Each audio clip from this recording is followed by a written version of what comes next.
January 6th was the culmination of an attempted coup, a brazen attempt, as one writer put it shortly after January 6th, to overthrow the government.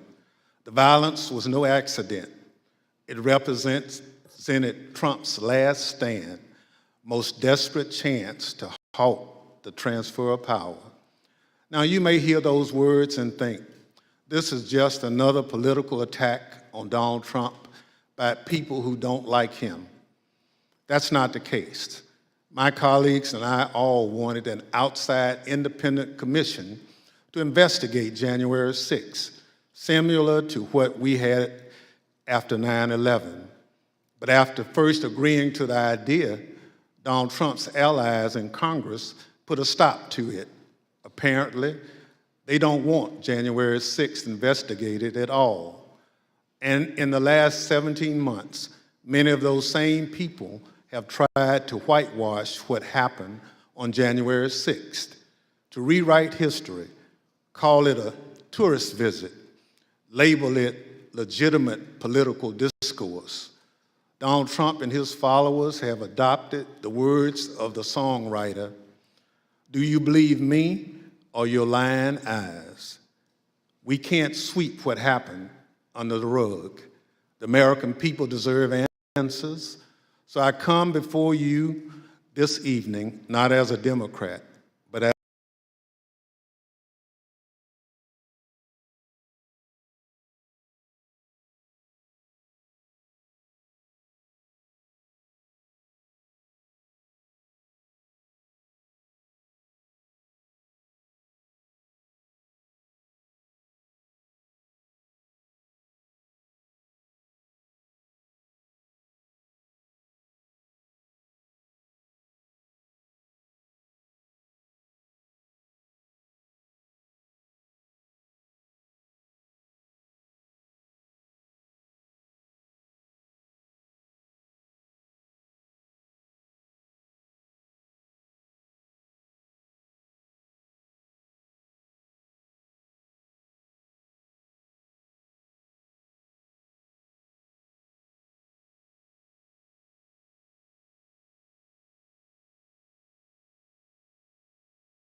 working, and that way you can be able to hear everything. And I'm also hosting and running this at the same time, so first time for everything, right? So apologies for all the different issues. We have this new system that we have set up for the hearing, so I'm going to try to run through the introduction one more time. Thank you to everybody letting us know if you can hear, if you cannot hear, if you can see us. We are trying to do something really exciting tonight. We're going to not only ask our experts on disinformation some questions on how we got to January 6th, how we got to these hearings, what role did disinformation play in everything, and what can we expect. And so I have a slate of awesome guests. We have a couple of folks from GQR, which their job is to literally monitor disinformation and educate people like us at our organizations to how to deal with it. And then we have one of our new staff members, Ignacio Romero, who is our Latino anti-disinformation manager, who is going to talk about specifically the Latino community, how they have been targeted, especially around January 6th, and where we go from here. So welcome, everybody. We are going to, after we have questions from me and from you, if you have questions, put them in the chat. And after that, we are going to go right into the hearing and hang out with us. Ignacio and I are going to stay on. We're going to pull up the hearing. You'll be able to hear it and watch it with us. And then we'll be able to provide some commentary. So if you've ever wanted to hear our staff react to things, now is your chance, because Ignacio and I are going to be reacting for the hearing. And it's going to be on for a couple hours. So we're going to keep the stream up. You can watch the hearing with us. And once again, I want to thank our sponsors, but specifically, I want to thank the folks at Public Citizen for helping us put this together And I really do think that the audio issues were worth it, because we really want you to learn how we got here and then watch the hearing. And I know after this, I'm going to go back and watch the first hour so that I can get the whole tea. So welcome everyone. I want to start with our first guest, Kelsey. I wanted to ask you a few questions about what role did disinformation play in the events of January 6th? I think now, we're going to go to the part where we have the investigation, and we're going to, hear about what happened on the day and the days before that and after that. But underneath it all, there has to be a layer of disinformation that led to people believing in Trump so much, and that got us to people doing what they did. So can you talk to us a little bit about that and how disinformation played in the events of January 6th? Yeah, definitely. Thanks so much for having me. Yeah, I mean, as we know, I think we're still learning and uncovering more about the specific ways that disinformation was sort of involved behind the scenes and helping to organize these things. But we know that this whole event was based on a false premise, that the election results were, not legitimate and that they should not be certified. But of course, this one event didn't happen in a vacuum. This was a culmination of, an entire year's worth and more, frankly, but really throughout the entirety of 2020, you had months and months of these loud and false claims about voter fraud that were always meant to, undermine democracy, to suppress votes and depress turnout, and to keep the president in power over the will of the people. It's hard to overstate just how starkly different the sort of reality of the election looks if you were spending time in those social media spaces. We were seeing everything from significant amplification of small administrative voting errors that weren't actually indicative of fraud but felt wrong to people, to deep conspiracies about voting machines, to just blatantly false claims that fraud was happening. I think this left a lot of people with the impression that something fishy took place, even if all of those individual claims can be disproven. It just left a taste in people's mouth. More directly, though, it was the Wednesday after the election that we saw the creation of this Facebook group called Stop the Steal. That Facebook group got more than 300,000 members before Facebook removed it the next day. We later found out that it was backed by political consultants and partisan organization. But after that group came down, we saw all these other copycat groups popping up. Users then started organizing these Stop the Steal protests in several cities. Some of them were getting pretty large crowds. And that was kind of the pattern we were watching until January. Of course, the January 6th attack was also preceded by that special election in Georgia, in which bad actors online were again flooding social media with disinformation about voting and baseless claims of voter fraud. So the volume around, this election in particular was very high. And at that point, you just had this outrage machine that was in really high gear as these plans were unfolding to try to disrupt the Electoral College certification that was taking place, in the Capitol on January 6th. And of course, one of the things these hearings is looking at is the detailed role that specific individuals and public officials played in helping to organize and orchestrate, the specific rally that turned into the Capitol attack.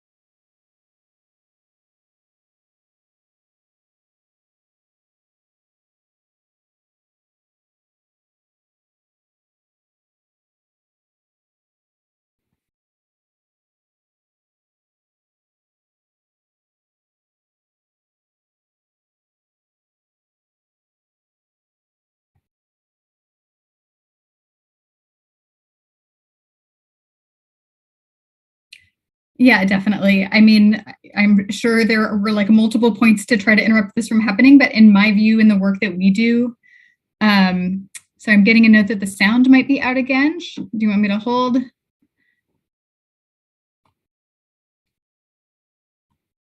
Okay, I'm going to keep on moving. Yes. So from my view and the work that I do, I think social media platforms were just not adequately monitoring false views of voter fraud for all of these months leading up to this event. There's a really great ProPublica article that details this that I won't sort of rehash in detail, but it looks at how Facebook specifically played a critical role in spreading lies that led to January 6th. And it found a couple of things. One thing it found is that, Facebook and social media platforms generally were taking some kinds of election disinformation more seriously in the lead up to the election, but then they significantly rolled back those efforts after Election Day. Facebook took down a task force that had been monitoring activity in some of these groups, for example. They rolled back or slowed down their moderation of false voter fraud claims. So this means we had, 9 weeks between the election and January 6th when users were again flooded with posts attacking the legitimacy of the election. We also know Facebook had been prioritizing content within groups for some time.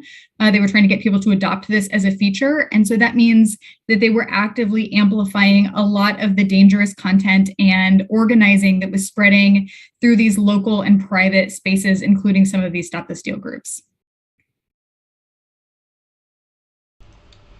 That is quite a lot. That is quite a lot that we And you're have on mute, Maria Teresa. gone through. Ignacio, I want to go to you and ask you how did, if any, what disinformation? I knew you before you joined us, you were a fabulous and still are at heart and for always. Ignacio, you are a you have been a new addition to the team here at BBP. You are the guru here for Latino disinformation that we know is a problem in our community.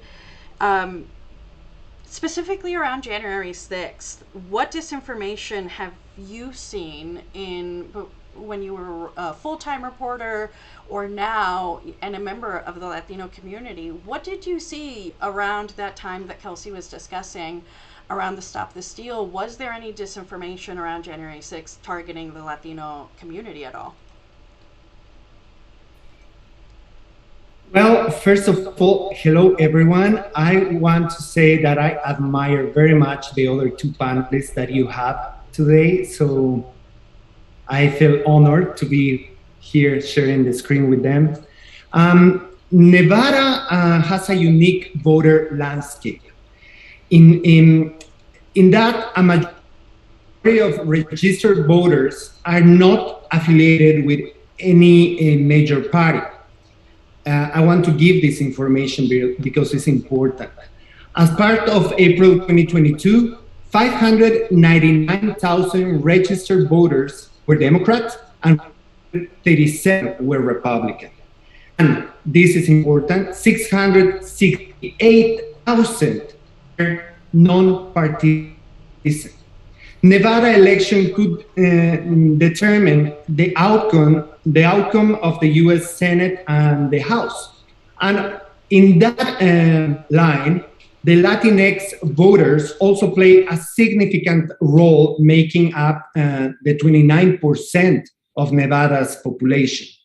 And of course, it's a group that they want to target with disinformation.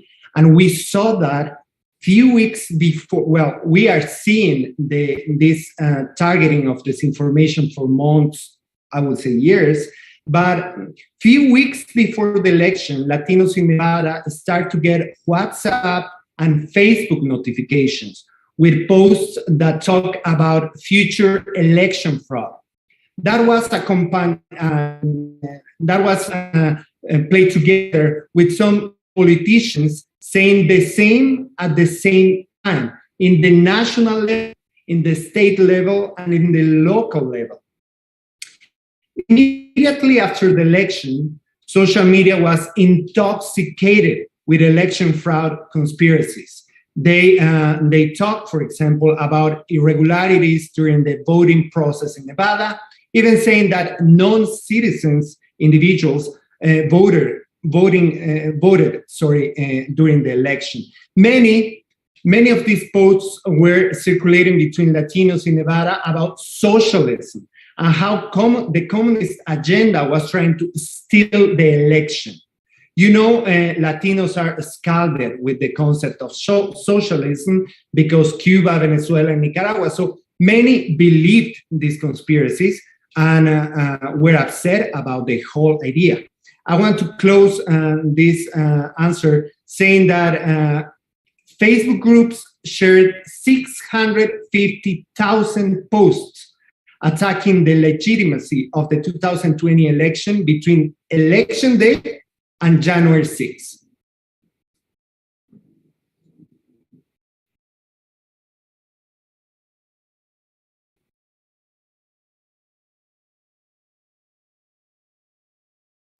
Thank you so much, Ignacio. I was really taken in as a member of the community that we were just talking about. It is, I hate to hear it every time how we were targeted, and especially now that we're in this hearing, seeing how specifically they were targeting certain communities. So thank you for that. Thank you for those a bit of good news of how bad it is. I want to also now bring in Oscar, who is another great expert, especially around Latino disinformation and disinformation in language. Aside, we heard a little bit about the targeting of the Latino community. Generally, how can you tell us a little bit more insights on how did this machine of disinformation leading up to January 6th spread among communities of color and other communities in their languages? Thank you. That's a very important question, Maria Teresa. For a long time, bad actors, both online and offline, have been setting up and laying down the groundwork to build this ecosystem that fills this space and this void that exists in non-English speaking communities of trustworthy and worthwhile information, right? So they've been building Facebook networks and WhatsApp groups and channels on YouTube and all kinds of spaces on the internet to fill and throw information that's misleading or is based on false claims to communities of color that are susceptible because of fears or cultural affiliations or issues that pertain specifically to that community. Bad actors have become really good at tailoring that disinformation to make it seem relevant and worthwhile to these communities because they know how to prey on fear and how to talk about the things that our communities care about in ways that make them most relevant. We've seen, especially around the 2020 election, we saw a deluge of disinformation on things like radio waves, many channels conspiring to say that like the January 6th riots began around the racial justice movement protests in the summertime, that they were somehow tied together, amplifying false claims and narratives about the election having been fraudulent, and always taking back connotations to very much what Ignacio said, the fears that many diaspora and immigrant communities have to see the U.S. returning to many of the ways in which countries that they've fled, like Cuba or Venezuela or Nicaragua, would become under, the leadership of a certain idea or under the leadership of certain people. So this is nothing new. These networks of disinformation have been building up for a long time. It's just that bad actors have gotten really good at weaponizing it in more powerful ways that are better connected and that reach people at faster and much more amplifiable ways.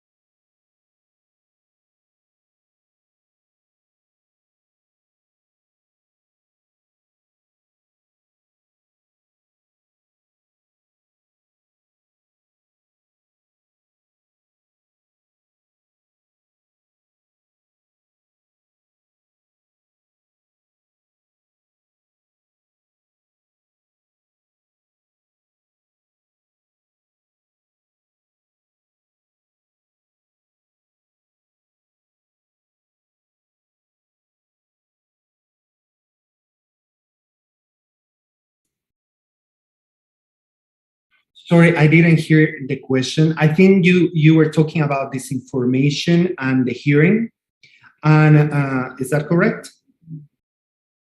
Okay, so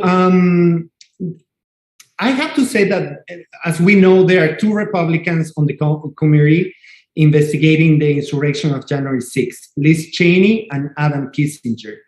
And they both have been the target of all kinds of conspiracies. Not only they, but they are really the two targets of many conspiracies. Some of them, for example, said that they voted 100 of the time against the ex-president Donald Trump when he was in the office, that they are secret Democrats, that they are working for a secret society that wants to destroy the United States. So there's a lot going on in WhatsApp and Facebook for the Latinos here. And the objective is, of course, to try to lose the credibility that this committee has in the population, no?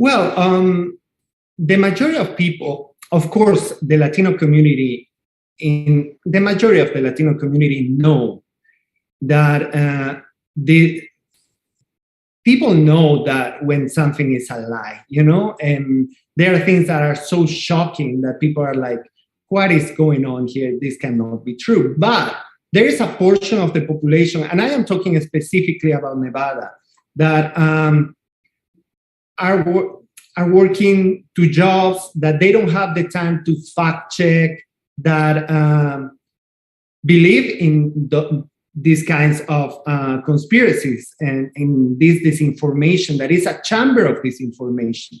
I am going to talk something that we were talking with the other two guests before, and that they've been talking for a long time. There are different kinds of information that is negative, we'll say. In that way, the audience understand. There is misinformation, that is information that is false, but not created to cause harm. There is disinformation, that is information that is false and deliberately created to harm. And then there is malinformation that is based on reality, but distorted to inflict harm. So the creators and spreaders of this disinformation, that we're going to call them actors of disinformation, are international, national, and local. And local actors of disinformation are very dangerous because there is not a real fact check to them. So they are spreading all this disinformation that they get from international media and from international actors of disinformation, from the national actors of disinformation, and then they translate this disinformation into what their communities are afraid of.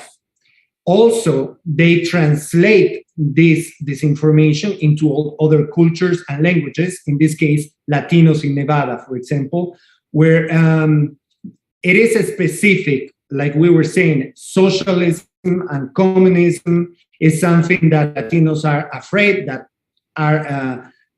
they are scalded about, and now they are getting the Latinos in Nevada, in this case, through disinformation about communism and socialism. So how people can react to this, that's important, is do not engage, not amplify the disinformation. If you receive, or if you are on Twitter and you see something that is boiling your blood because it's a lie, do not say you are lying, do not put a angry face, because that shows the algorithms that that post is important. So you are actually helping to increase the popularity of that post. What you have to do if you want to fight against disinformation is to engage in content that you agree with. And that's what I am recommending a lot of people in the Latino community. And I think that that's what people are doing today. Many. We have to circulate the words, you know.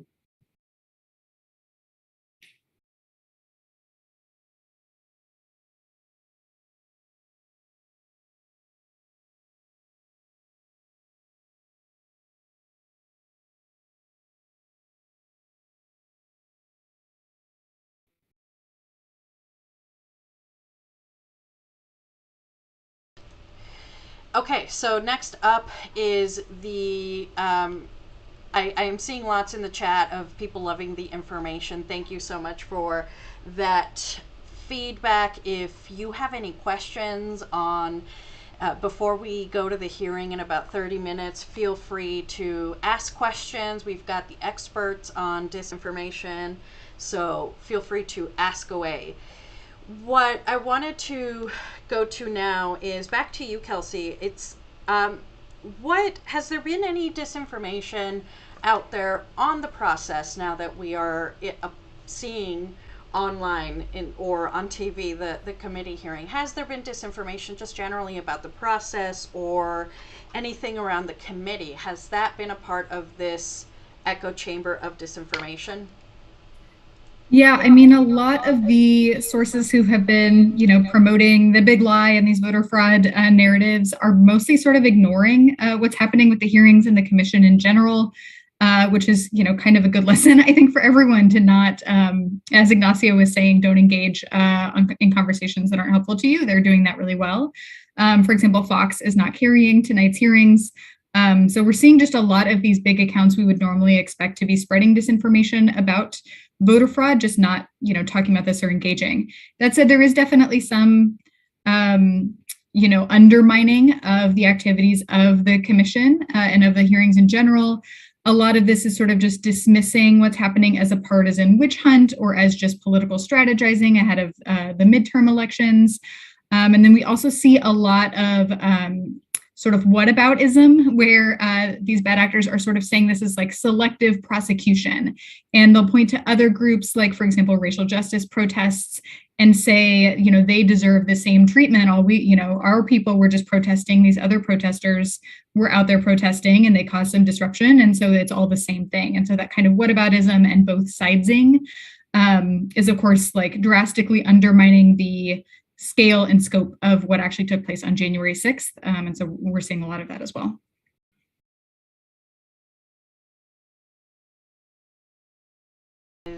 That is unfortunate. All of this is just, my reaction to everything is that's unfortunate. So, Oscar, so now, thanks to Kelsey, Ignacio, and you, we have seen how this has spread, how sort of the machinery has been to make sure it spreads. But generally, is there a difference whether it's on January 6th or on January 6th and any other issues? Has there been a difference in the disinformation between English-speaking communities and what they're receiving, plus, or the Latino community, or even any other communities? Like, is it so well targeted that even the disinformation has its own different angles depending on the community it's meant to be for?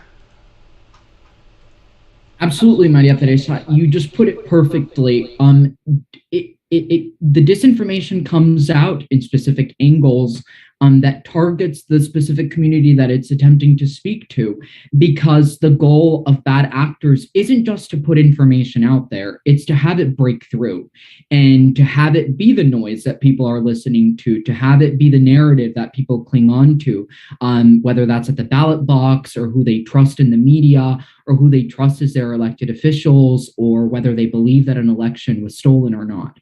So bad actors have gotten really good at tailoring disinformation in ways that are culturally adaptive and culturally relevant, and in manners that make sense to the people that are listening to what they're saying, right? So if you are, and this isn't to say that Latinos are all a monolith or that they operate in sort of a beehive mentality and that they're all susceptible to disinformation, but more so to speak that bad actors have recognized that when they make the disinformation appear to be trustworthy because it's coming from either messengers inside the community or with sort of points and language that are relevant to the concerns of the community, it breaks through with greater ease and it clings on even further. And then again, the platforms are doing a pretty poor job at regulating this kind of stuff. When they see something that is either misleading or entirely unfactual, they're not taking it down, they're not flagging it. The content that they do decide to flag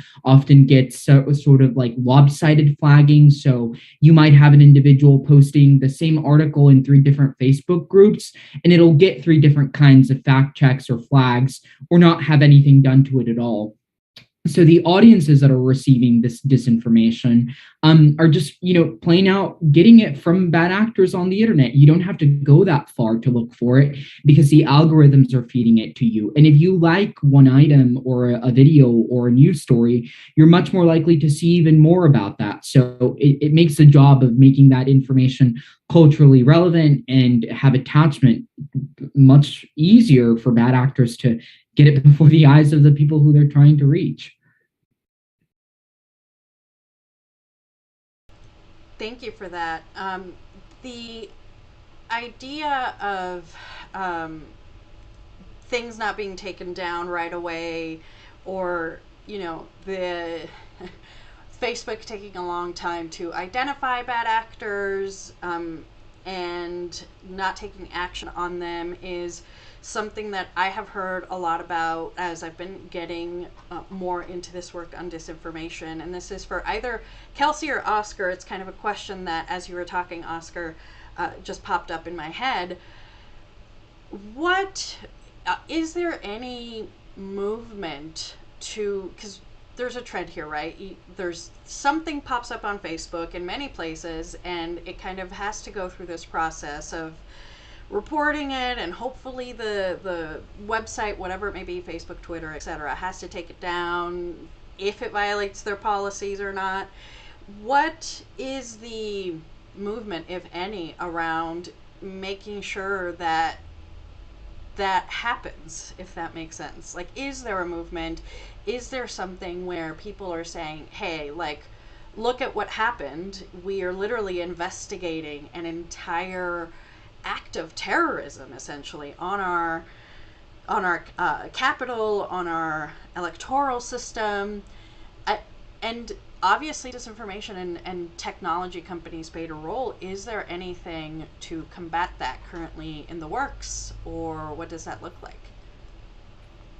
Yeah, this is a really important question and a really good question. And I wish I had a better answer to be like, here's the one thing that is happening that will fix this.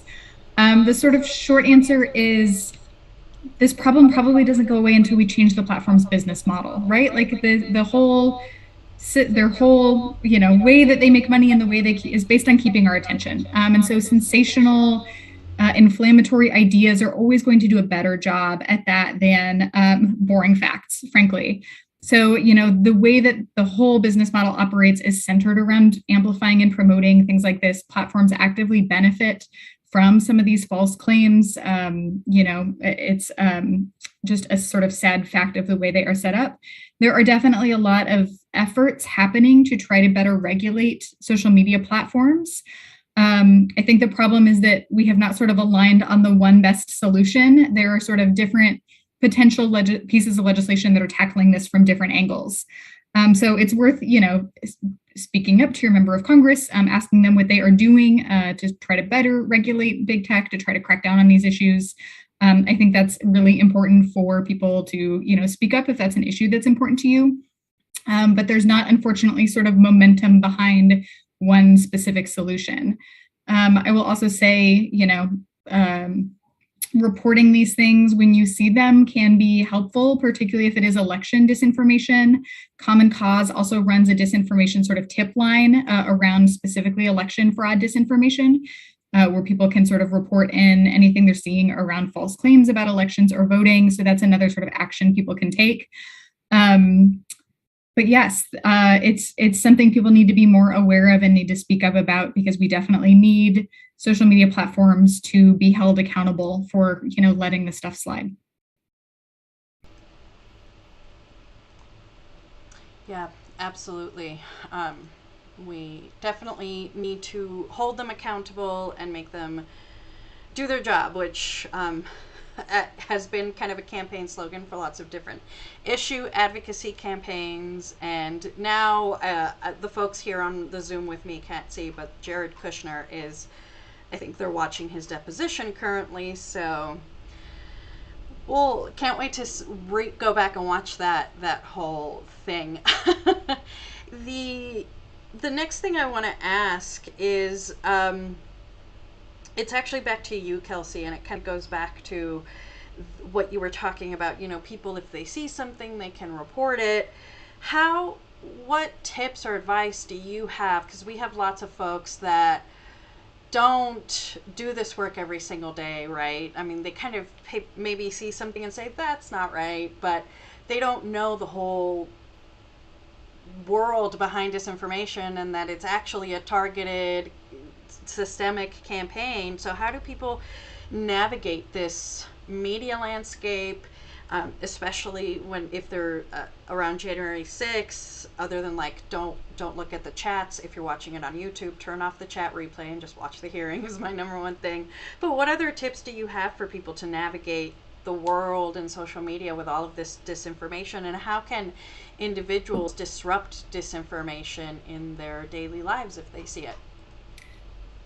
Yes. So I think Ignacio hit this on the head perfectly. The sort of number one rule of this is not to amplify anything. The trickiest part of social media is that the way that we interact with content helps to determine how far it spreads, and specifically whether the people in your own network are going to see something.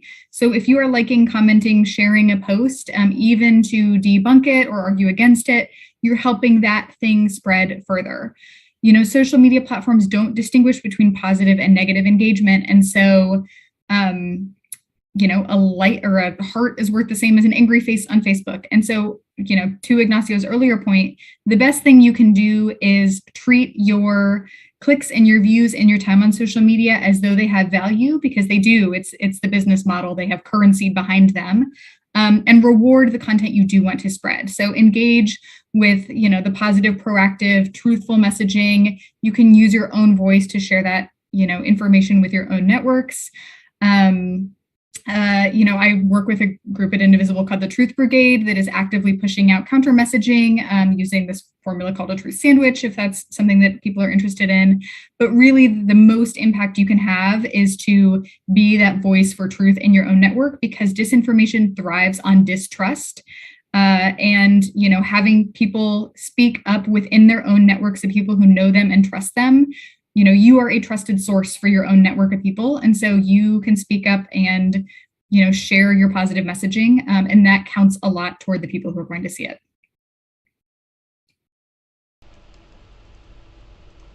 Definitely. Ignacio, Oscar, any other tips and tricks on how to be a good social media sort of consumer? Kelsey is right. You should always work to not amplify, sort of the bad narratives that the bad actors want you to put before other people's eyes. And always drive yourself back to a central point.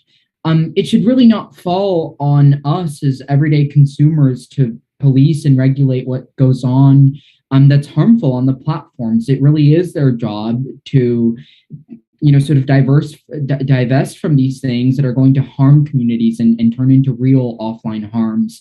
And then I think the other point that I want to make is that moderation in English is pretty bad. it's even worse in other languages that are not in English.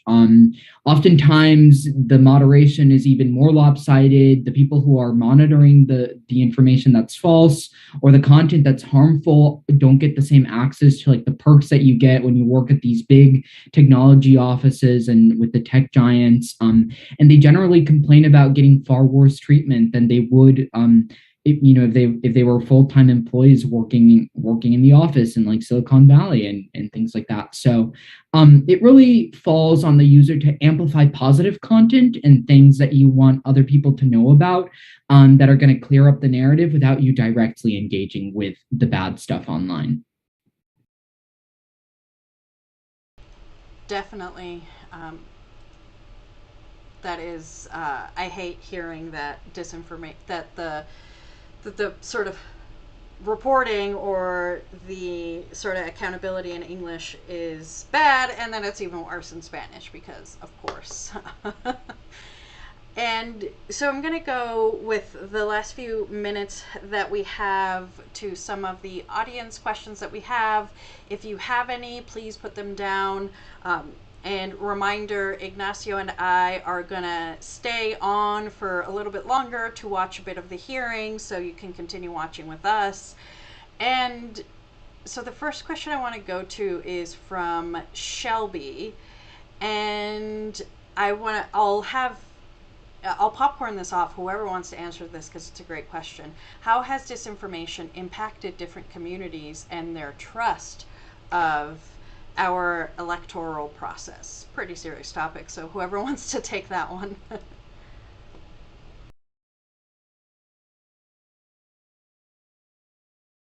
I can start. I think it's a little bit difficult to speak to this with like concrete evidence because it's hard to weigh this subject. It's a heavy one, and I think it would be difficult to say without like verifiable and irrefutable information about whether this has had like an enormous impact on communities of color and the way in which they trust the electoral process. But what I can tell you is that all disinformation ends up having a negative effect, right? Like if even one voter begins to believe that the electoral process was crooked or stolen, that's a real offline harm that's occurring in our real world, right? That's not just staying on Facebook or on YouTube, but it's translating into the ways in which people put their trust in our public systems and our institutions, and in the ways in which they're going to be voting forward, and the kind of engagement that they want to have in our democracy. So again, I think the best thing that you can do to counter that is continue to uplift the stuff that is, factual and the things that you want people to see, to continue building that community trust in our elections, in our institutions, in the way in which we all collaborate with one another as members of our community, and just trying to refrain from amplifying the bad narratives that are going to convince even more people that something is really, really wrong. But I think I like to be an optimist who worries a lot. Hopefully, it's that communities of color are still trustful of our electoral system and of the validity of our results, and that this kind of stuff doesn't happen again, and it doesn't continue to fester online. But we need more corporate action around that to prevent people from being able to digest this really bad information that we saw, especially around the 2020 election. Definitely.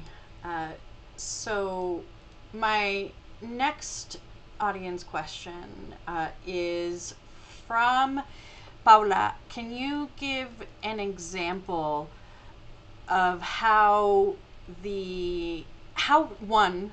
a regular human being can pivot the conversation, right? We talked a lot about pivoting. And Kelsey, I think this will be perfect for you. She's heard about the truth sandwich technique. So what is that? How can you give folks an example of how that works? Yes, so love a truth sandwich. I did not come up with this. George Lakoff, who's a linguist, did. But the idea here is that repetition makes things sticky.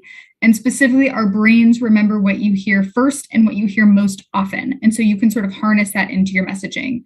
So the idea of a truth sandwich is that you should start and end your message with sort of proactive, truthful messaging, and then do your countering in the middle. When I do this with Indivisible, with the Truth Brigade, we've tweaked it a little bit to apply more directly to disinformation. So the way that we like to describe this is you should start by laying common ground. You want people to feel like they're not playing defense, you're not attacking them, but that you're on the same team. And so you want to say something about a shared value or something that you have in common, just to say, hey, we're, in this together. Then you can pivot to your debunking, which is less about telling people that they are wrong. That again triggers that backlash effect a little bit, but it's more about trying to engage people's critical thinking. So asking questions about where they're seeing something from.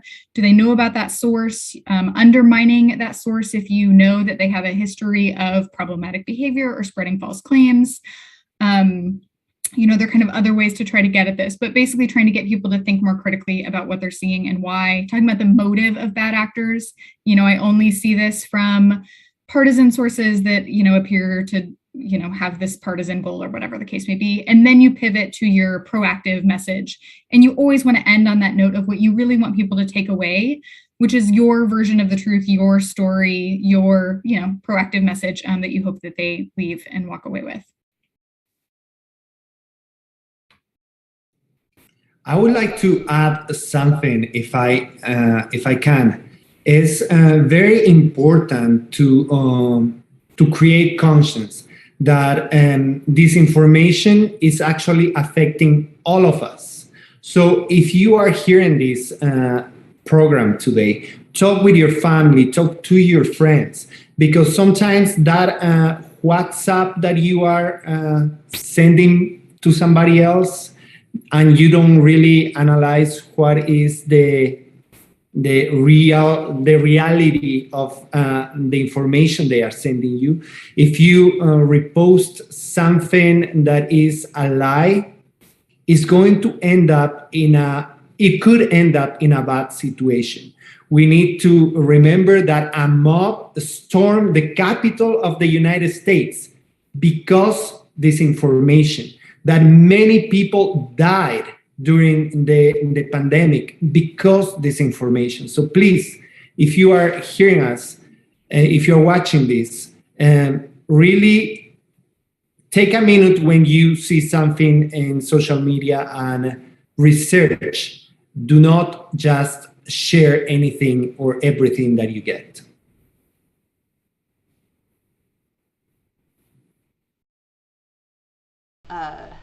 Very eloquently put, Ignacio. It definitely is about creating conscience, and ultimately, hopefully, people will listen to what you said if they have, unfortunately, been targets of disinformation and shared it, or can share that information with their friends and family. Another question from the audience is, what do we do when there is verifiable disinformation being disproven, but anybody, Trumpers or anyone sharing that, is insisting that the actual news sources are the fake news, which I think is that is definitely happening in the chat of the committee hearing live streams. So I don't know, Oscar or Kelsey, if one of you want to take that. Yeah, I'm happy to. And Oscar, feel free to jump in. But I don't know if this is the answer you're looking for, but I think you have to kind of pick your battles. There are some people who are sort of deeply bought into this untrue view of the world, and it reinforces their identity. And engaging in an argument with them or trying to prove to them that they are false is maybe not going to be a productive use of time. I think it's really hard to convince people that something they believe is wrong. So I think, you want to make sure that you are engaging in good faith arguments when you are having arguments. Do it with people who, are genuinely looking to learn more. I think when you are in some of these conversations, it's really important to just ask a lot of questions and do a lot of listening. And hopefully you can sort of lead people to reassess what they are thinking over a long-term period of time. But I will say it's really hard to do this in like a Facebook comment section, for example. It's usually better done one-on-one, and people really need to feel like you are hearing what they have to say and you understand their perspective before they're willing to budge and change it, which is just, you have to invest a lot of energy to get to that point. that's very helpful. I hope that helps the folks watching. So my next question from the audience is going to be, sorry for the little Zoom thing. My next audience from the question is from Will. How do we prevent the disinformation label from being appropriated by the right or other bad actors in the same way fake news was? I mean, we all, I think now we use fake news, but yeah, that's right. It was started by the people actually spreading the fake news. So how can we prevent that from happening? I can speak a little bit to this. I think, not to sound like a broken record, but the best thing you can do against disinformation is what I talked about earlier. Disinformation exists in spaces where there is like an information void that's not being filled by trustworthy and like verifiable actors. So rather than like getting into a fight and, sort of starting to argue or combat the people who are like calling verifiable truths like fake news and saying that we throw the label of disinformation on everything that is like irrefutably untrue. You want to be the kind of person in your community or the organization in your community that is actively uplifting that positive message, that instead of like trying to get to the people who are like, so to speak, lost, you're reaching the people who are still being willing to be convinced, right? Like the voters who haven't voted in the last 2 elections, or people who are on the sidelines about participating in a primary or in the upcoming midterms, or like, let's say the presidential election. You want to engage people like that who are willing to listen and who are willing to understand, right? Like what's at stake, and be that good, trustworthy actor that's filling that space that is sometimes occupied by those ill-intentioned and like disreputable individuals who are spreading the false stuff and really causing harm to our communities.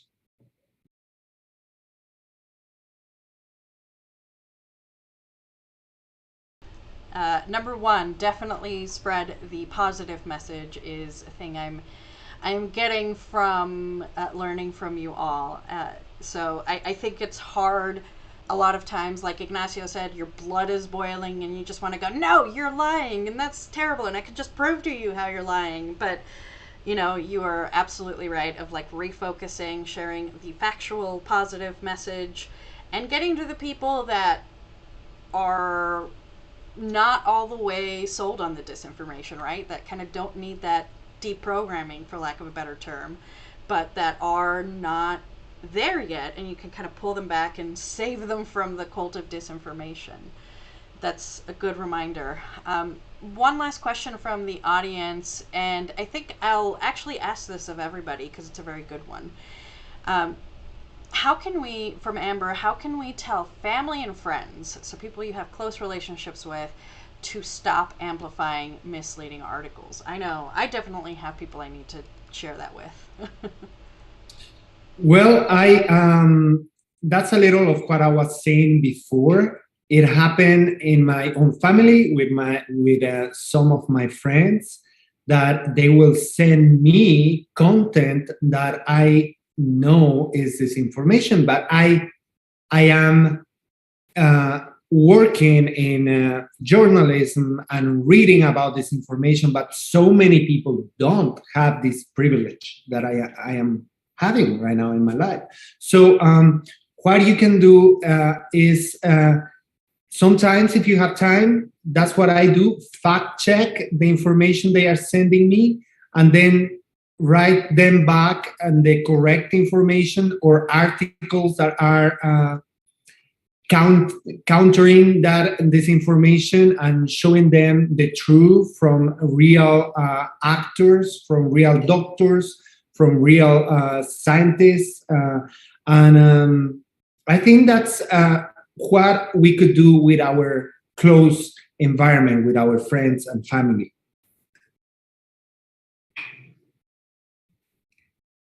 Yeah, I think that's right. I would say if it's someone you feel is genuinely confused, it's sort of unlike them to share something, like I think having a private conversation where you can sort of fact check and help explain why they're wrong and ask them to take something down or to stop sharing.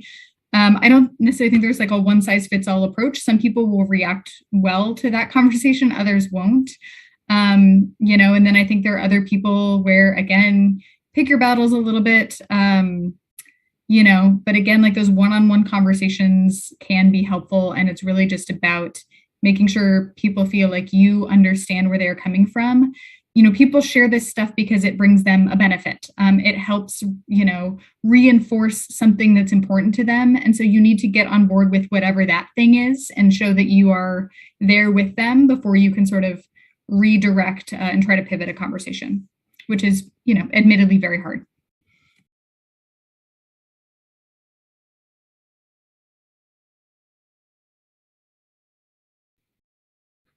Again, you want to be that trustworthy person in your community who, right? Like that no one is better to speak to the issues than someone who understands them. And if you can speak to what people are afraid of or what their reservations are, whether that's in your family or in a group of friends or, you know, in your like religious community or anything like that, it's much more likely that you'll have a greater chance of breaking through with your message because you're trustworthy and you're coming with a message from the inside, and you know, not looking to pick a fight, but instead looking to correct the record. And most of the time, hopefully, your friends and your family will be willing to listen.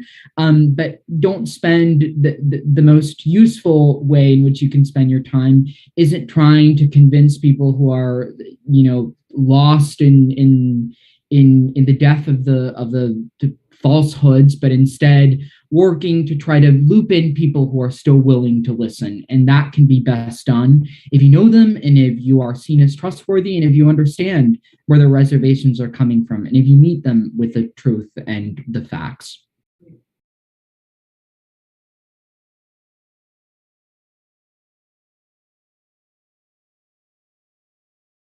Thank you, Oscar. So the reset. So the committee went on recess. So we are going to. If you would like to stay on, Kelsey and Oscar, feel free. If not, feel free to hop off. Ignacio and I are going to kind of stay on and watch the hearing. So we really appreciate you, Oscar and Kelsey, for coming on and providing your incredible insight on how we got here, how disinformation played a role in getting us here, how it's still playing a role around this entire hearing. So bye to Kelsey and Oscar. Thank you so much. Ignacio, I wanted to, you and I are going to come in here and just watch the hearing. They are still in committee or in recess in the committee. So, Ignacio, can you tell me what are some things that you are expecting to see in this first day? What is it that people can expect to see as they watch tonight? Well, really, we do not know what to expect. That's why everybody is really trying to try to get and see this, you know. But there are going to be 2 weeks of hearings. There are going to be 6 hearings. That today is the first one, and in this first one, they are revealing a mountain of evidence that they got over the course of months, interviewing more than 1,000 people and reviewing more than 125,000 documents. So this is a lot, and they don't have that much time to show the country what happened that day, what happened before that day, and what happened just the days and hours and days before in the storm of the Capitol. And again, we have to remember that this happened because disinformation, and this disinformation was created to to hurt our democratic process. So this is a very important day. This is a very important set of hearings, and we should all be in front of the TV watching and understanding what does it mean for our country and for the history of this country.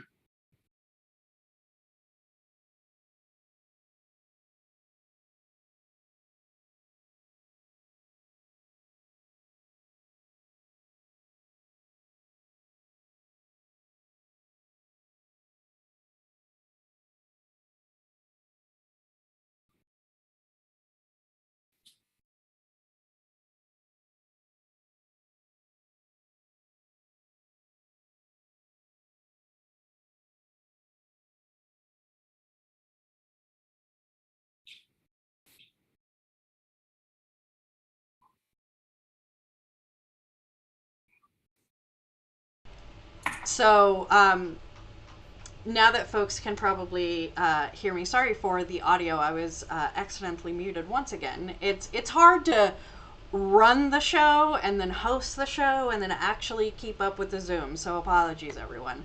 So I hope folks can hear me now.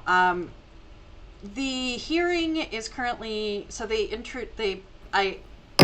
I saw. Oh, they're in. I was going to say they're in recess. Let's talk about what's going to happen next. But here they are. Be in order.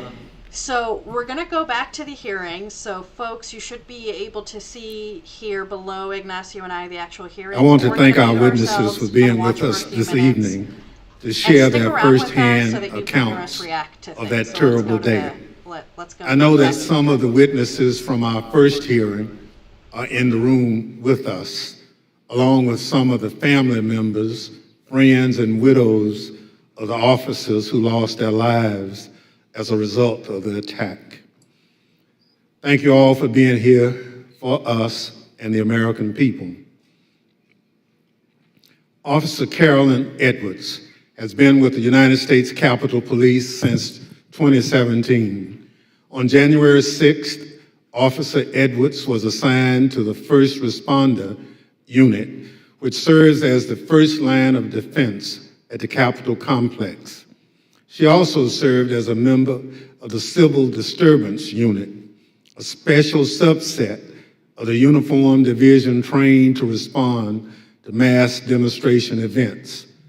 Officer Edwards is a graduate of the University of Georgia and currently is working on a master's degree in intelligence analysis I'm going from to Johns pretend to be like Hopkins one of those University. Olympic reporters that's like, okay, Nick so now this is what Quisted we're seeing. is an acclaimed filmmaker. So Credits it include looks like they're going to now documenting bring up stories from war zones in Afghanistan, the Syria, witnesses. and Iraq. It looks like they're going to On testify January in 6th, person, or the Mr. people that Quickstead are was were parts working of the on a depositions are documentary there in person. about, so we're quote, getting a little bit why of an Americans of are so that from the divided chairman of the when committee, Americans have so much Brett in Thompson, common, end quote. who During that day, Mr. throughout Quisted interviewed and the documented out in front that movements we were of the having people around the Capitol, the including the first moments what was happening of the from what it violence seemed against from what Capitol I could Police see and was the a bit of an chaos that introduction ensued. to January 6th, to sort of I will now stating the swear in initial our case witnesses. of why this committee was Witnesses, created, please stand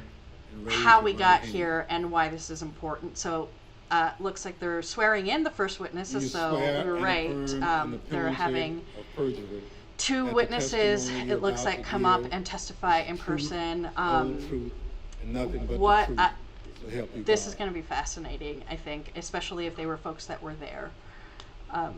So let's tune in. And Ignacio, feel free to chime in with your thoughts. And I see that there's lots of folks Let the record reflect in the the chat. witnesses' Feel free answer to, if you have any in the questions or reactions, Without feel free objection, the to witness's statement will be included react in the or record. comment or put questions in there.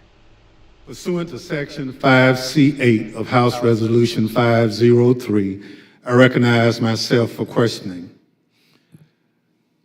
As you saw just a few minutes ago, the Proud Boys instigated the first breach of the Capitol just before 1:00 p.m., where rioters pushed over barricades near the Peace Circle at the foot of the Capitol. Our two witnesses tonight were both there at the time of that first breach. Officer Edwards was standing with other officers behind a line of bike racks that marked the perimeter of the Capitol grounds. She bravely tried to prevent an angry crowd from advancing on the Capitol. Unfortunately, she was overrun and knocked unconscious as the crowd advanced on the Capitol. Mr. Quickstead was a few yards away from Officer Edwards, taking footage of the Proud Boys as part of his work on a documentary film. Most of his footage has never been shown publicly before we shared it this evening.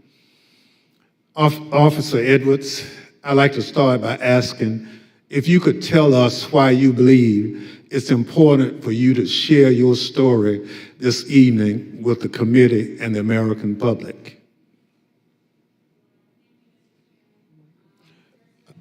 Please, your microphone. Well, thank you, Mr. Chairman. I really appreciate Wow, it, we're and gonna thank hear you from to the officers. committee for having I me don't here know, to testify. Ignacio, if you have heard of Officer Edwards. I haven't seen I was called a lot of her things on yet, January so I'm 6, excited to see what her 2021, and the story days is. thereafter. I didn't. called Yes, me too. I'm Lucy's super dog, excited to hear called the incompetent, story, called and a hero. not only from this person, but from other ones, I was called and to so my many officers that were hurt. and my constitution. And there's something else that I am super curious and that I want to learn more. This gentleman was talking about the Proud Boys.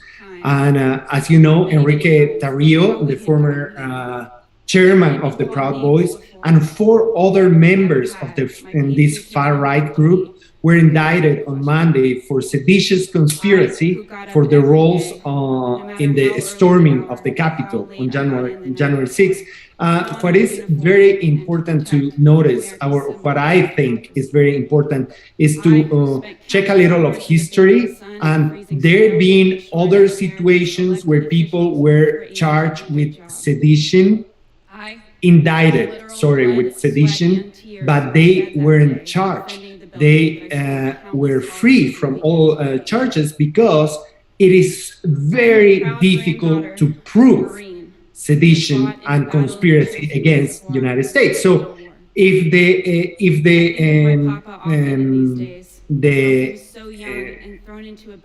the law in this country think that there has been sedition conspiracy, maybe they have a lot of proofs, I want to say, you know?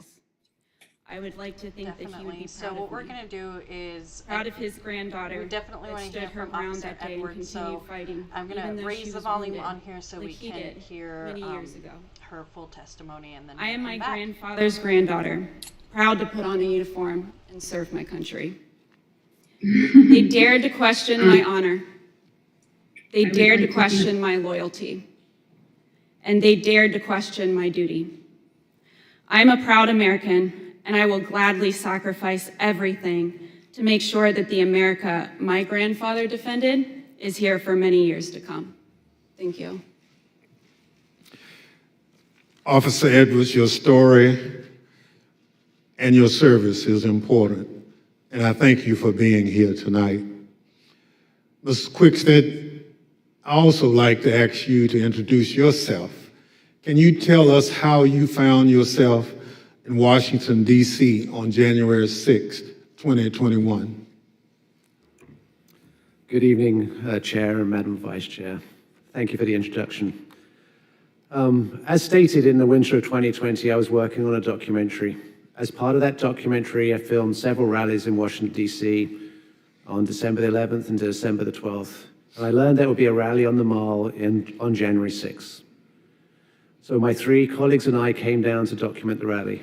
According to the permit of the event, there was going to be a rally at the Ellipse.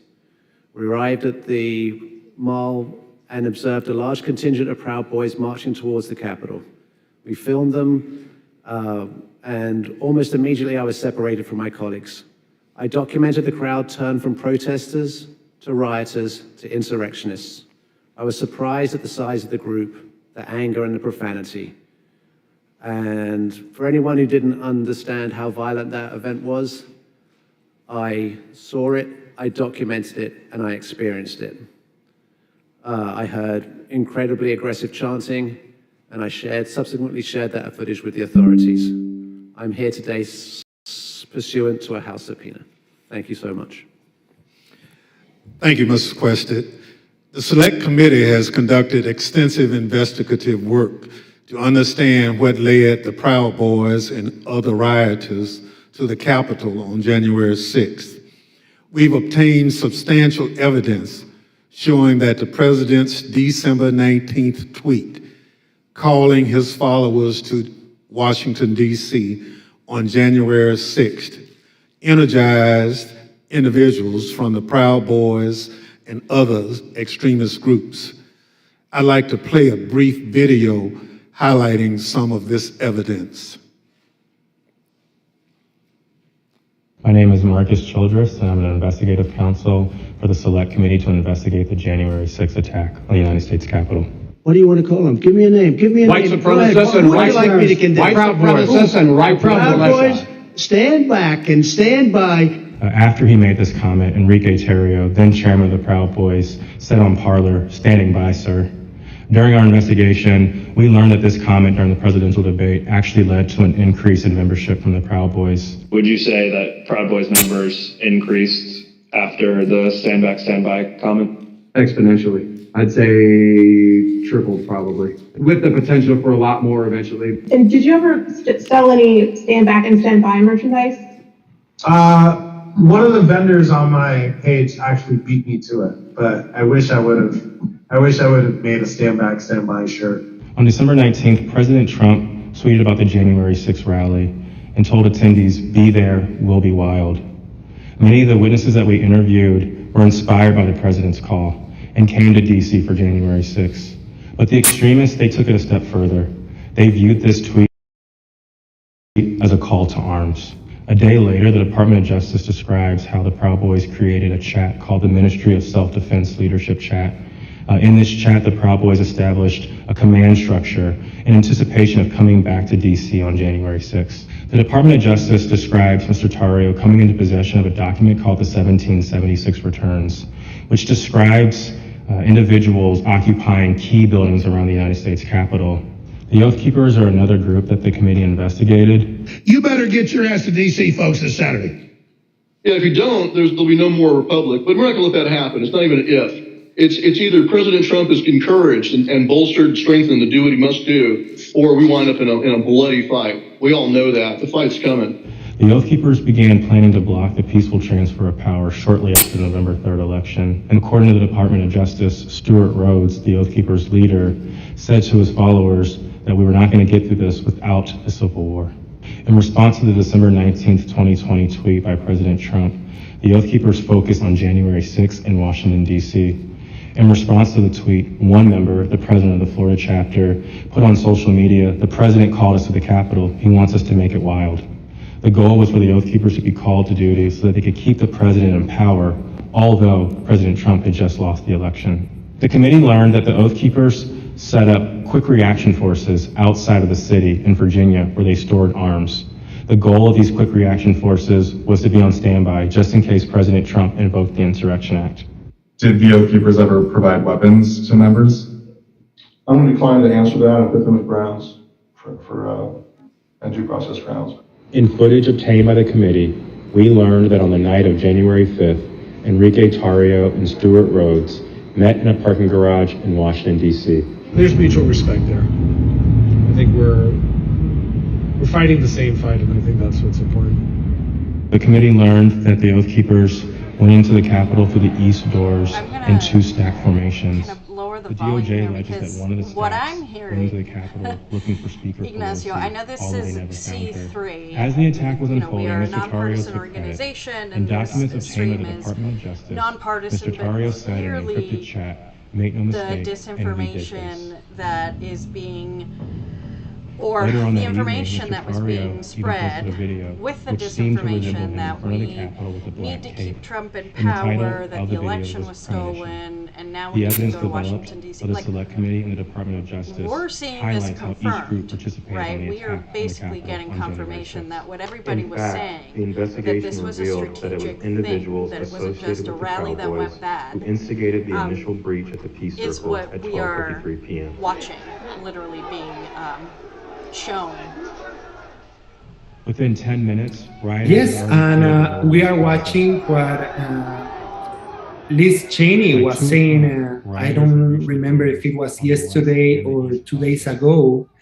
By My 2:15, party, she rioters was actually saying, broke the into the Republican second floor Party, door. in other words, but she said is given A series of breaches a lot of followed. warmth to At the 2:25 p.m., white rioters breached nationalists. the east side doors. White nationalists. So these groups are And then right after are 2:40, very rioters happy, breached I the guess, inside that doors from the Ways and Means.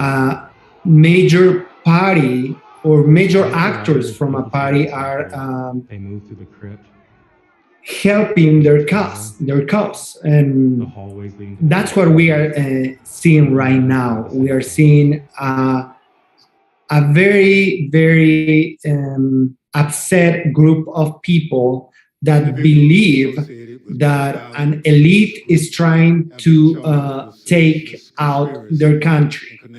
Most of these people really believe that they were trying to defend the United States. The organizers, of course not. Of course they know better. But what we are seeing right now is how these organizers, and we will see how high all this went, but the organizers knew what they were doing here. They were inform the population. So it looks like the chairman is back. Let's see what he has to say. On the evening of January 5th, and then on January 6th. On January 5th, the night before the attack, you were with the head of the Proud Boys, Mr. Tario, in Washington, D.C. What happened? We picked up Mr. Tario from jail. He'd been arrested for carrying some magazines, some extra capacity magazines, and he took responsibility for the burning of the Black Lives Matter flag that was stolen from the church on December the 12th. We were attempting to get an interview with Mr. Tario. We had no idea of any of the events that were going to subsequently happen. We drove him to pick up his bags from the property department of the police, which is just south of the mall. We picked up his bags and went to get some other bags from the Phoenix Hotel, where we encountered Mr. Stuart Rhodes from the Oath Keepers.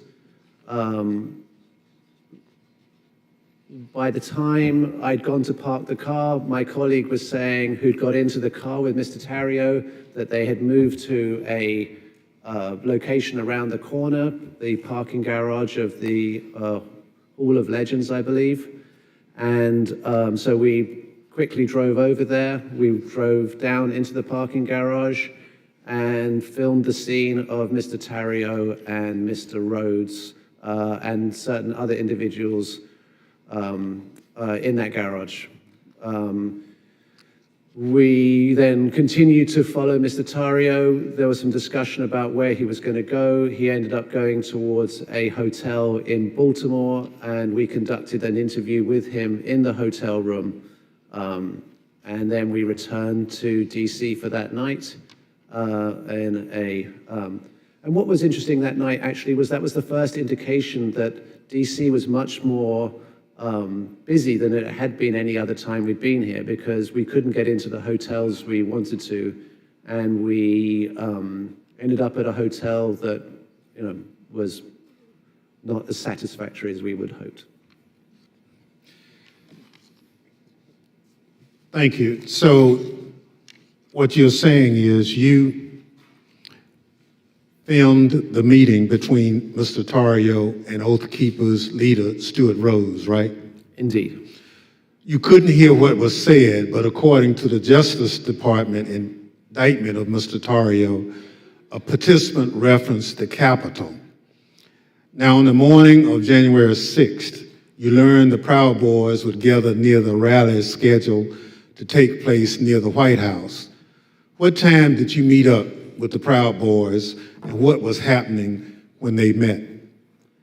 We met up with the Proud Boys somewhere around 10:30 a.m. and they were starting to walk down the mall easterly direction towards the Capitol. So just to come in here, Ignacio, what I'm kind of nodding my head to and reacting is that, remember when the certain Trump former president, when this was happening, So at and 10:30 a lot of a.m., his that's apologists early in the day. said That's that even before President Trump had started it wasn't speaking. a Am I planned correct? thing, that it was just a rally that got So out how of many Proud hand, Boys would that you no estimate were one, marching together this wasn't to in the Capitol? a planned attack, and that when people that were saying that were going too far, and that these were just innocent time, was people the just area having a heavily rally guarded? that got out of hand. No, that was, Clearly, this documentary filmmaker is showing otherwise, right? Yeah, you know, we have to see the whole evidence, but what they have already, without anything that we see yet, what they have already is very incriminating. That's why the Justice Department did what they did against the Proud Boys just on Monday. So let's see who is behind the Proud Boys. And I'm not talking about their leader, I'm talking about who wanted them to push for all this. Let's see that. And my question, and I am very interested about this. I was, during January 6th, I was working in journalism. You were in VVP, IPN, and dealing with a lot of politics. I was, my vision is more, was more, as a journalist, more trying to be more objective, what is going on here. What was your vision from that day? What was in your mind, in your feelings? So that is a very good question, and I don't think I've really thought about that day and especially the work that we did, because I'll backtrack to the months before the election here at our organizations, both on our Institute for Progressive Nevada and Battleborn Progress. There was always a sense, based on the disinformation that we were monitoring, and just generally the work of being in the community and other organizations that we partner with being in the community, there was always a sense that something is going to happen. We don't know what it is, but like something is going to happen with the election. It might be that people are going to, there's going to be a lot of legal challenges, which there were. There's going to be intimidation at the polls, which there were in some of the polls. So we were prepared for all of that, and then the more we got into it, the more we realized there's probably going to be protests at the locations where they're counting the votes, right? Which happened here in Las Vegas. A few of us went to go see how things were being counted, which, by the way, if there's anybody that believes the disinformation was stolen, I was there. Anybody can go to the Clark County Registrar's office and be a monitor of when they're counting the ballots, especially the mail ballots, running them through the machines. You can see that. That's available to the public. All you need to do is sign in. And they take you through, and they give you a chair, and you sit there and you can watch.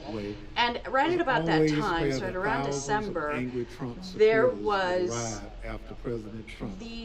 there were people there that clearly were part Boys of timed the their attack either to Trump moments campaign or before the start Republican of the Party, joint but there was session also this belief in the right around Capitol, that like we which are is going to see also where protests President at these Trump places, and then you directed saw the the angry protests, mob, and then we found quote, out that "We fight the like hell," clerk here in end registrar, quote. the He registrar, told sorry, them here in before Clark sending County, them Joe Gloria down was Pennsylvania getting death Avenue, threats right that to where he the had to Proud have a Boys police gathered, escort. and where you were We filming. also, all of a sudden, they Now, needed to central have question police is whether the stationed attack at the on the place where they're Capitol counting was the ballots coordinated because of and planned. threats. So it What you increasingly witnessed is what started a to get worse. coordinated And I and think planned effort everybody's would look worst like. fears It was the were culmination starting to of slowly a become true. months-long effort Then we spearheaded would, by see the President protests Trump. getting closer, and then, Requested, "Thank you everything for was your certified. eyewitness account The of the lead up president, who to is the now breach of the president, peace won, circle." and This brings us we to a point in knew time that where something you would happen either and on the Officer inauguration Edwards were in or close in between. proximity.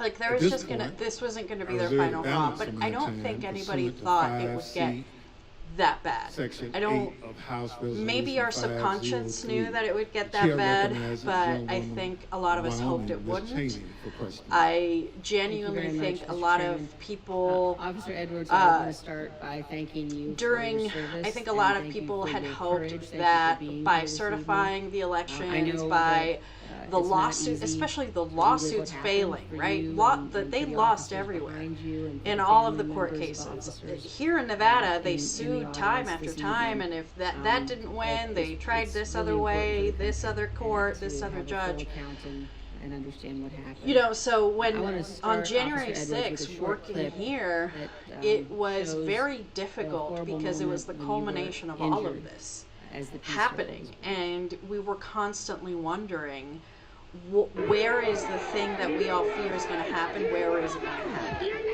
Is it going to happen everywhere? Is it going to happen in DC? But there was a clear anticipation. I don't think that we realized that it would be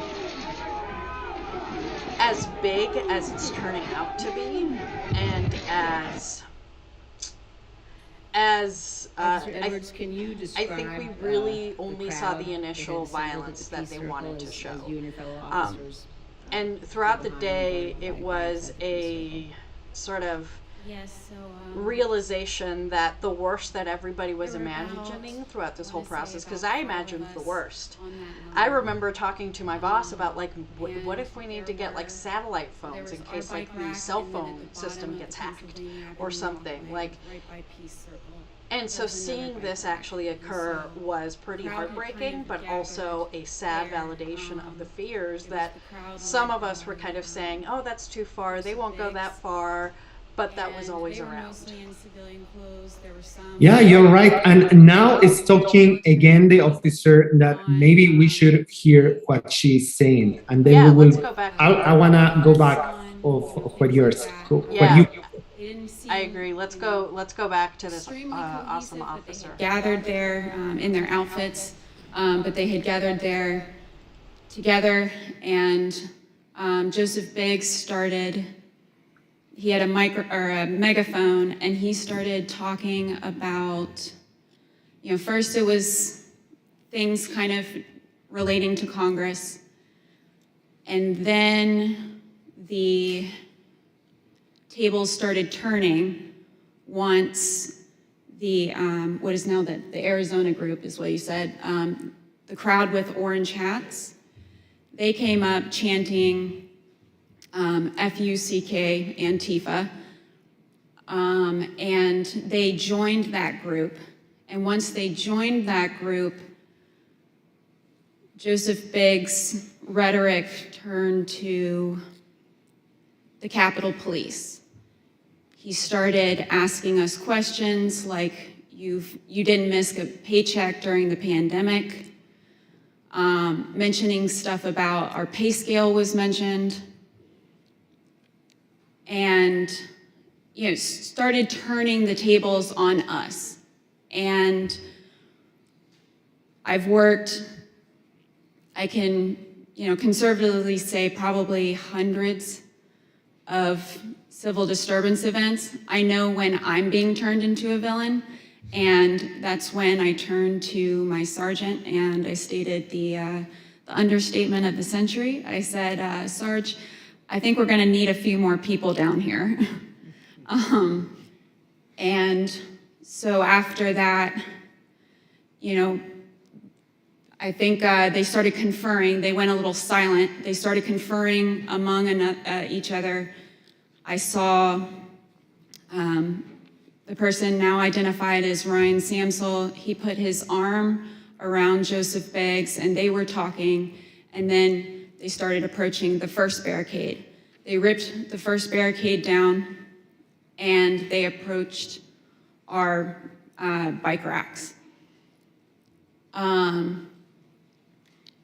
You know, at that time, we started holding on, grabbing the bike racks.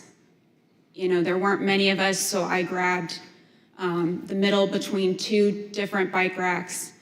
And, you know, I wasn't under any pretense that I could hold it for very long, but I just wanted to, you know, make sure that we could get more people down and get our CDU units time to answer the call. So we started grappling over the bike racks. I felt the bike rack come on top of my head, and I was pushed backwards, and my foot caught the stair behind me, and my chin hit the handrail, and then at that point I had blacked out, but the back of my head clipped the concrete stairs behind me. And you were knocked unconscious, is that right, Officer Edwards? Yes, ma'am. But then when you regained consciousness, even with the injuries, you returned to duty, is that right?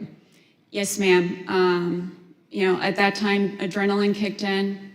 I ran towards the West Front, and I tried to hold the line at the Senate steps at the Lower West Terrace. More people kept coming at us.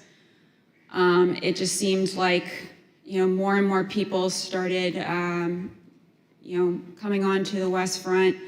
They started overpowering us. And that was right about when MPD's officers showed up.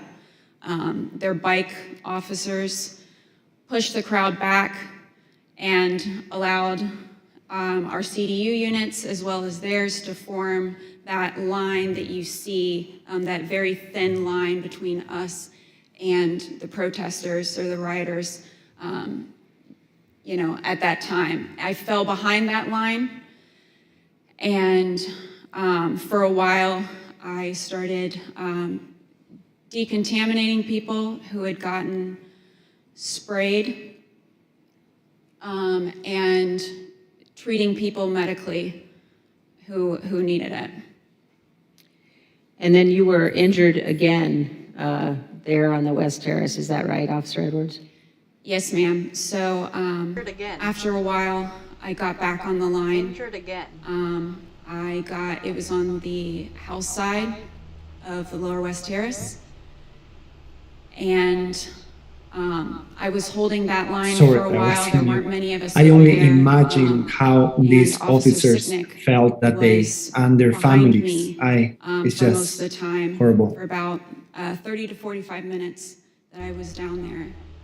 And I just have We to were insert just because as the best we could. We were just, you know, right at around grappling this over time, it is bike after the racks whole and trying to hold them as quick as possible. The movement to hold police accountable, rightfully so, for all of a Black sudden, Lives Matter I see and other things. Movement. But I do have to say, I cannot to the believe left that of the me. people that immediately And I turned, and it thought was Officer that the Sicknick movement with to his head hold in police his hands. accountable, the police, And he was and the system as ghostly a pale. whole to ensure that it doesn't target people Which of color or kill I them figured at that in some point that he instances, had been that then sprayed, that is the same and group of I people was that concerned. pushed My, this officer you know, unconscious. cop So the alarm people that were bells saying went Blue off. Lives Matter, Thin Blue Line, because if you get etc., sprayed are the people with that pepper knocked spray, an you're officer gonna turn trying red. to do her job. He to turned protect the Capitol. just about as pale as the sheet. They knocked her unconscious, and they don't And feel. so I looked they don't back feel to bad see about it, what and had hit I him, kind of want to what cry had for her happened, because and that's when I got sprayed in the eyes. she's as much well. stronger than I could be. To be I was taken unconscious to and then be knocked, decontaminated by another put officer. yourself back up again after but being we didn't knocked get out the chance unconscious because to continue we doing were your then job. tear gassed. And we are going to. You know, Maria Teresa, the hypocrisy is huge for some groups. Somebody sent me a very interesting meme today that was saying something like the same people, and what you just said remind me that the same people that didn't want to get vaccines because God was going to help them are the ones that want to buy guns because God is not going to help them in those situations, you know? So, one of the things, one of the yeah. Capitol police That's a officers good point. said to me recently was And to ask you there's whether so or much not hypocrisy members of Congress around this, all of and us especially when you're understood hearing the on that day, on the January officer 6th, when we were officer evacuated talk. It from just the gets chamber, to me of like I were thought led you to a all safe, were undisclosed for location, being whether we knew that like that they so many were of you had calling. rushed out of the building So the and Proud into the Boys, just to go back And, to the Proud Boys, the I Proud can Boys assure you are that the we do ones know that infiltrated we understand Black Lives the importance of Matter and other services. protests Thank you for your and created continued work riots. with our They're the committee ones and that the did that. interviews, It's been and, proven that they did thank that you here very in much, Las Vegas. both of you, for It's being been here proven this in other evening. places that it Mr. was Chairman, infiltrators to those protests to make Thank you those very protests much. look bad and to make them look like riots. And Ms. Edwards, then they came out here and did this. So it's like, I feel like there has to be a book or a movie made about Give how us these people one memory infiltrated these of that awful day protests that to stands make out most vividly the in your world mind. see that we need to hold police accountable because of killing people of color. And then so we're the Proud Boys, we're gonna go in there and infiltrate them and make them look like the hooligans that then were presented on the news, right? When in reality it's the Proud Boys. And then we're gonna go and knock out and kill officers that we said we were supporting. How does that square away in their heads? I will never be able to figure that out. I do not understand either. And for me, is to think about what is happening here in Nevada, that there are people running for election that are QAnon supporters, that are far right. I couldn't believe my eyes. Not directly supporters, but they are just very warm with that group. It's just super scary to know that they are around us, that this is not just something very far in Washington. They are here, and there are so many people buying a lot of guns. For what? What is the purpose? And again, this information is scaring a lot of these folks, telling them that people that have the accent that I have that we are dangerous. That people that are brown people, black people are dangerous. That Jews want to take their country away. That gays want to destroy the family. You know, are all these conspiracies that are really scaring a big group of the population here. And that day, it was just hours. That's exactly right. Let's see what else Officer Edwards has to say about her story. That were way beyond any law enforcement officer has ever trained for. And I just remember that moment of stepping behind the line and just seeing the absolute war zone that the West Front had become.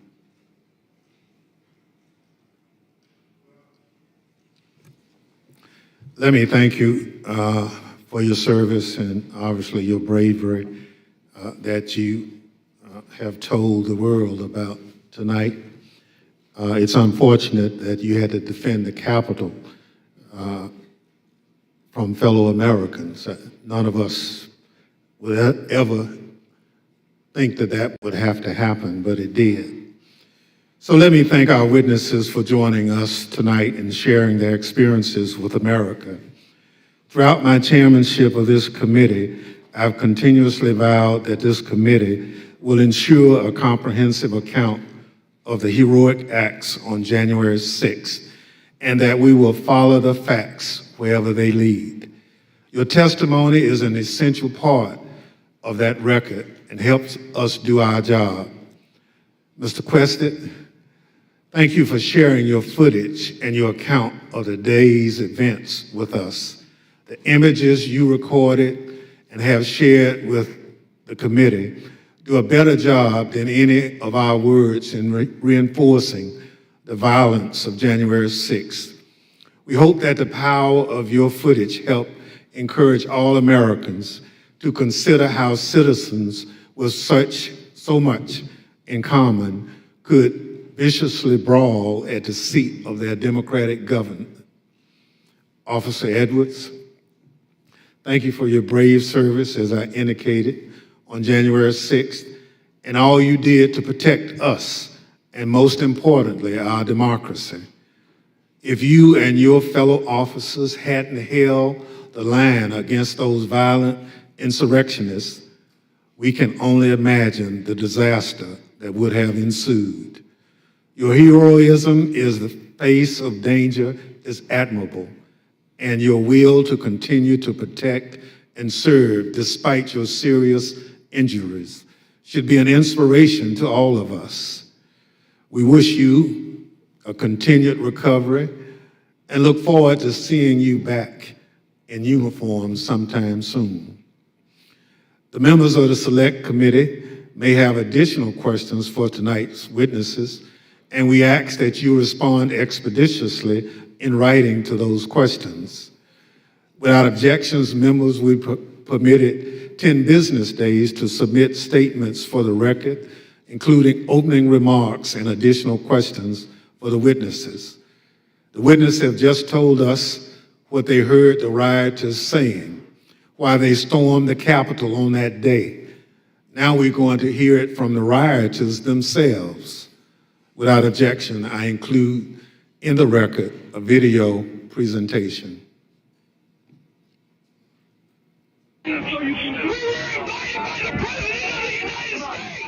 What really made me want to come was the fact that, I had supported Trump all that time. I did believe, that the election was being stolen. And Trump asked us to come. He personally asked for us to come to D.C. that day. And I thought, for everything he's done for us, if this is the only thing he's going to ask of me, I'll do it. We're going to walk down to the Capitol. Did you recall President Trump mentioning going to the Capitol during his speech? Oh, yeah.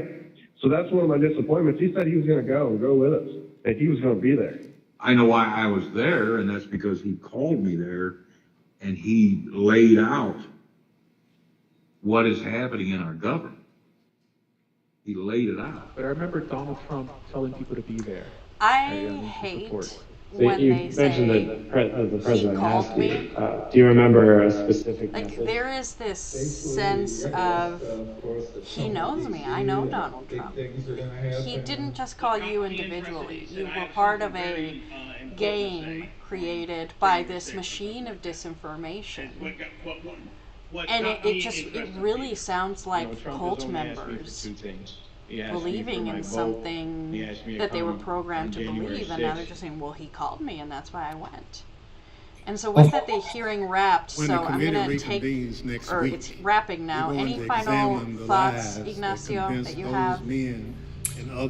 Again, we are watching this. Please, to everyone that is watching this hearing, go back to the beginning, watch it again, get every detail.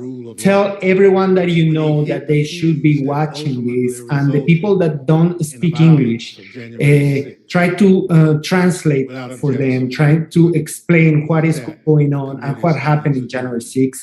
That was just the result of very well programmed of disinformation against us, all Americans. They want to destabilize democracy, and we don't have to allow that to happen.